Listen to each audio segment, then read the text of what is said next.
দল আৰু মিত্ৰ দলৰ অধীনত আছিল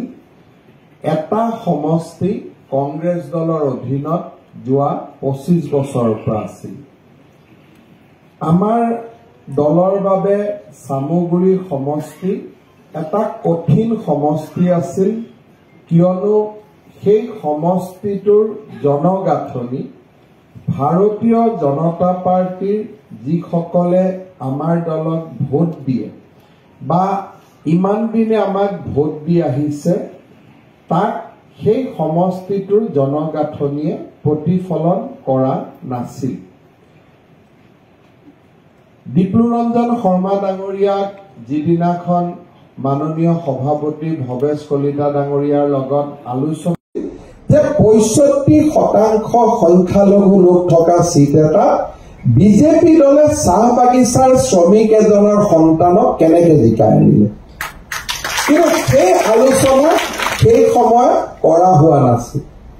কাৰণ কৰবাত নহয় কৰবাত নীলা তেজৰ ৰাজনীতিৰ আৱৰ্তত আমি সকলোৱে বন্দী হৈ আছো প্ৰধানমন্ত্ৰী নৰেন্দ্ৰ মোদী যেতিয়াই কয় যে কলনিয়েল পাৱাৰৰ চিন্তাৰ পৰা আমি আঁতৰিব লাগে দাসত্বৰ যুগৰ পৰা আমি আঁতৰিব লাগে যেতিয়া তেওঁ ৰেছ কৰ্চ লোকসেৱা ৰোডলৈ পৰ্যবেক্ষিত কৰে উদ্দেশ্য মোদী ডাঙৰীয়াৰ এটাই যে সাধাৰণ পৰিয়ালৰ লৰাই কিয় ৰাজনীতি কৰিব নোৱাৰে আজিও মোদী ডাঙৰীয়াৰ টুইটত তেওঁ কেনেকে সাধাৰণ ঘৰৰ লৰাক নেশ্যনেল লিডাৰশ্বিপ ট্ৰেইনিং এদি ৰাজনীতিত আনিব খুজিছে তাৰ বিষয়ে আজি দিনটোতো তেওঁ চৰ্চা কৰিছে সামগুৰি নিৰ্বাচন চেট কৰিছে অৰ্থাৎ আমাৰ দলৰ কৰ্ম পদ্ধতি আমি কতো পৰিৱৰ্তন কৰা নাই আমাৰ দলৰ কৰ্ম পদ্ধতি আৰু এই সময়ছোৱাৰ মাজতে অসমৰ 25,000 সংখ্যালঘু সম্প্ৰদায়ৰ ছোৱালীয়ে নিযুত মহিলা আঁচনিৰ হিতাধিকাৰী হ'ব পাৰিছে অৰ্থাৎ তুষ্টিকৰণ নহয় সকলোকে ন্যায় প্ৰদান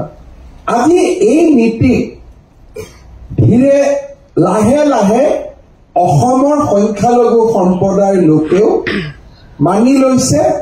আৰু অসমৰ ৰাজনীতি এনেকৈ আগবাঢ়িব বুলি আজি আমি সকলো নিশ্চিত হৈছো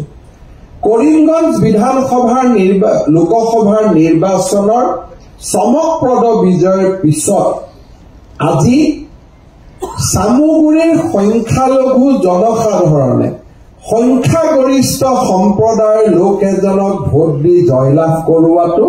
এই নিৰ্বাচনৰ আটাইতকৈ ডাঙৰ খবৰ 65 to 75% ভোটাৰ কোন ধৰ্মীয় সংখ্যালঘু আৰু বিজয়ী প্ৰাৰ্থীজন কোন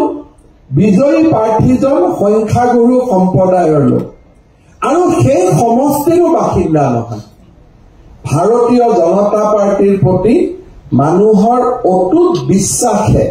প্ৰাপ্তিৰ এক নতুন দিগন্তলৈ আমাক লৈ গৈছে মই